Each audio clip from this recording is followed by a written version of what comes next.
How to file your deceased loved one's tax return. My name is Wanda Rochelle, and I'm a licensed realtor here representing Georgia, Florida, and Alabama, as well as a probate specialist.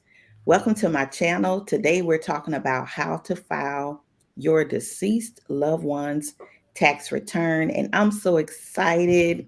Yay! On this Saturday morning, live, we have my awesome tax preparer. She actually does my taxes, Nicole Alston. Go ahead and greet us, Nicole. Hey, good morning, you guys. Thank you so much, Wanda, for inviting me on. I look forward to getting through this information. We're going to be dropping some good gems for your viewers today. Awesome. So again, welcome. We're going to go ahead and get started. So just to kind of just a little brief background, of course, I am a realtor who specializes in probate. And so one thing I realized, we're doing this video today because I want people to know that when your loved one passes away, we still have to file those tax returns. And a lot of people do not know that. So my first question to you, Nicole, is there a minimum gross income requirement?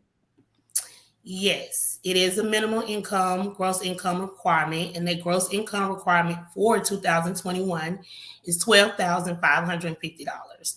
This number is changed every single year due to inflation. So for 2022, we're expecting that number to actually go up by $500. Okay, so what's the number again? $12,550 when it comes to a deceased loved one. Yes. Okay, awesome. That's good to know. The next question I have for you is, what will happen if the tax return is not filed? Okay. If the return itself is not filed, especially if it's not filed by the due date, the return itself, if the decedent had any type of gross income that is being reported to the IRS may file the return on their behalf and then hit the administrator or the executor of the deceased loved one. They will hit them with interest and penalties. And those penalties can be very hefty if they do not file. And a lot of times, like you said before, a lot of people do not know that a final return has to be transmitted to the IRS when someone has passed away. It's a way for the IRS to actually know that this person is deceased and no more tax returns should be coming across their desk with that deceased Social Security number. Okay, awesome. So there are penalties, like you said, if it's not filed. And it's interesting, while you were answering the question, I was thinking about there's a joke that says there's three people you do not play with: the I, the R, and the S. And so that is even true for our loved ones after they pass away. Thank you so much. Yes, ma'am. Is there a specific deadline for the return to be filed? Yes, the deadline for a deceased deceased taxpayer is the same as for an individual. It is April 15th. However, you can file for an extension, which you will get a 6-month extension, which would extend you out to October 15th. If the 15th falls on a weekend or a holiday, then that return is expected to be submitted the next business day. Okay. All right. So it's pretty much, we want to think that it's different, but it's pretty much kind of the same as for those of us that are still alive too. Correct.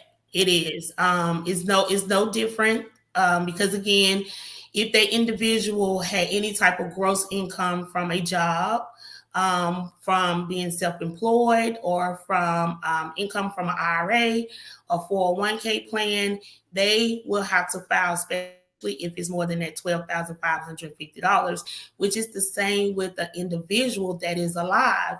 If they have gross income that's $12,550 or more, they have to file a tax return. Okay, awesome. Can the IRS audit a tax return?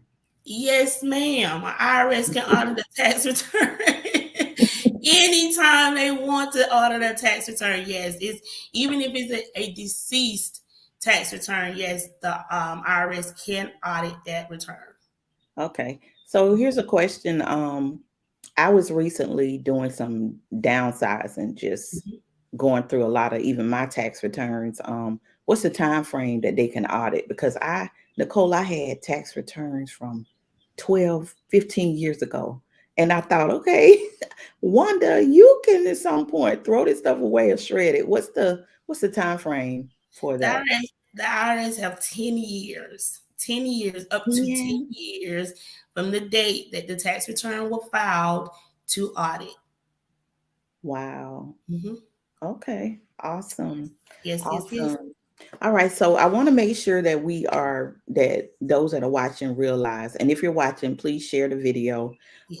so that we can educate others about this. But I want to make sure that, and when it comes to probate, I know that let's say your loved one has passed away, you filed the petition with the courthouse. For those of you that are watching, you are not able to actually do that tax return until the judge gives you that approval, and that will come through the testamentary letters. So I want to make sure that everyone realize that, because I don't want you to be in a position where you're doing that and you don't have the authorization to do it. So I want to make sure that everyone knew that as well. Yes. Now, one of the things you and I talked about, Nicole, was when it comes to your loved ones, whether it's an individual return or a business return. Can you speak to that? Yes. Another type of return that a decedent loved one may be required to file would be what is called an estate tax return. That estate tax return, which is the form 1041 versus being an individual form of 1040. The 1041 pretty much, if the estate made more than $600, and the way that an estate can make more than $600 would be through CDs, mutual funds, rental property that's in the estate name, as well as stocks and bonds. And if that estate receives $600 or more, they are required to file a tax return, and they have to file the 1041 estate tax return. This return may be in addition to the individual tax return, which is that form 1040. Awesome. I want to make sure that I recognize, thank you for that, Nicole. I want to make sure I recognize Ashley. She's here live with us. Good morning, Ashley. Thank you for joining us. And if you have a question, Ashley, feel free to put it in the chat. We want to make sure that we take advantage of having Nicole here. Nicole, you what state do you reside? I reside in Georgia. I'm here in Georgia. Mhm. Although I reside in Georgia, I am a tax professional that likes to help, and I do help individual and small business owners save anywhere from $100 to $1,000, thousands of dollars on their tax return. I do tax return for anyone living in any of the 50 states. Although Awesome. I am initially here in Georgia, I do deal with people all over all 50 states. Awesome. And I'll make sure I have your contact information in the description area for everyone. Sounds Um, good. what else can you tell us about taxes? What is, well, yeah, go ahead.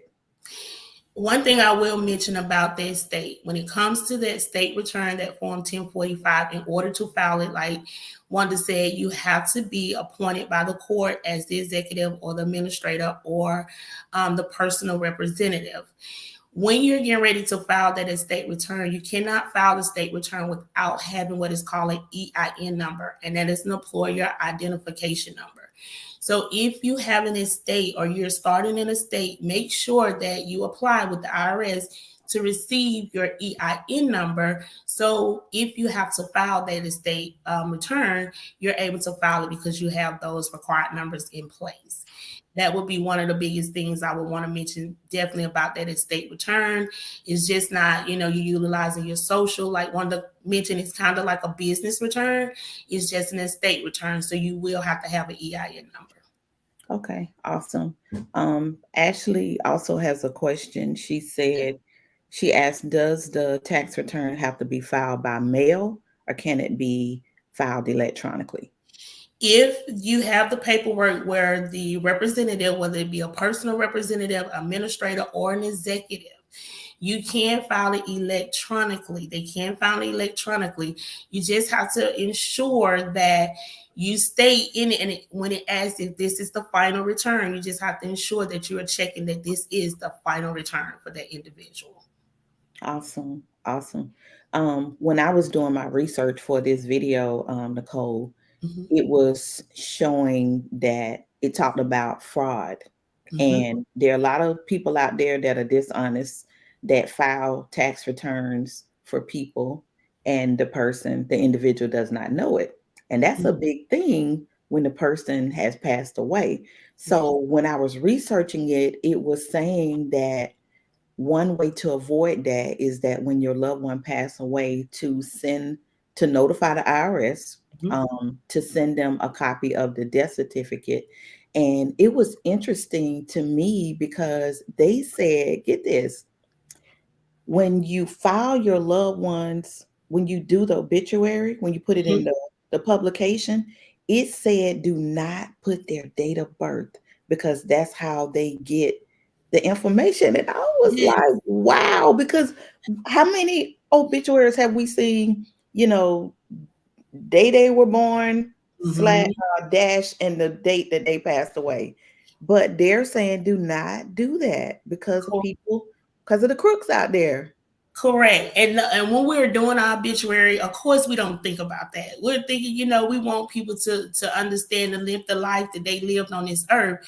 So we don't want to, not include the date of birth. However, yes, that is very important because especially if you have scammers that are out here that are looking to actually file a deceased return to claim a refund, they can get the information. They can get your date of birth. They really can. And also, you have people in high places, and I'm just going to be honest with you guys. You have people that's in high places. You have people that's sitting in Social Security office. You have people that's sitting in the major prisons that have access to date of birth and Social Security numbers that are actually out here in cahoots with some of what we call tax preparer scammers that are in cahoots, that they actually work with them to actually file a decedent tax return to receive a refund. Wow. Back in around 2010 to about 2015, that was very heavy. It was very heavy. People were filing deceased tax returns. They wasn't even saying that the individual was deceased. They had stolen the information and filing tax return to actually receive refunds. And it was a lot of people that actually received those refunds. And we, as tax professionals, we're like, what is going on? But they were actually walking away with deceased taxpayer money, honestly, So, wow. Yeah, you definitely have to be very careful with that. And I know, we don't want to not put the date on the obituary, but we have to be careful when we do that because you never know who's lurking. Wow. Wow. This is some good information. I appreciate you for joining me here today, Nicole. And again, everyone, I will have her contact information in the description area below so that they can contact you. I know you do a whole lot when it comes to tax preparation. I know you do some stuff when it comes to helping people set up their 501c3s. And like you said, you are available to serve all over the United States. And so for those of you that are watching, I hope you enjoyed this video on today. I will have her information in the description area. And before we close out, is there anything else that you want to add, Nicole, today? I do want to add this. We talked about this code prior to coming on, the 6324 code. You guys, if your deceased loved one do have to file an estate tax return, you want to make sure that return is filed on time and you want to make sure that it's filed correctly. If not, the IRS can come back and actually put what is called a special federal tax lien on the estate. That tax lien can last for approximately 10 years. And this is the way for the IRS, especially if the IRS have receipts of the gross income that the estate may have received and they did not file the return, they can put a lien on it. And guess who would be responsible for that? Either the executive, the administrator, or the personal representative. So you want to make sure if your loved one have any type of asset or property that is in an estate, that you file that estate return and you file that return correctly. Awesome. Thank you so much. Thank you so much. Good information. Thank you so much, Nicole, for joining me today. If you are watching this video, again, please share it so that we can continue to educate the community. Subscribe to the page, and I thank you for joining me on today. My name is Wanda Rochelle. I am a licensed realtor and probate specialist representing Georgia, Florida, and Alabama. And I will see you on the next video. Have a nice one.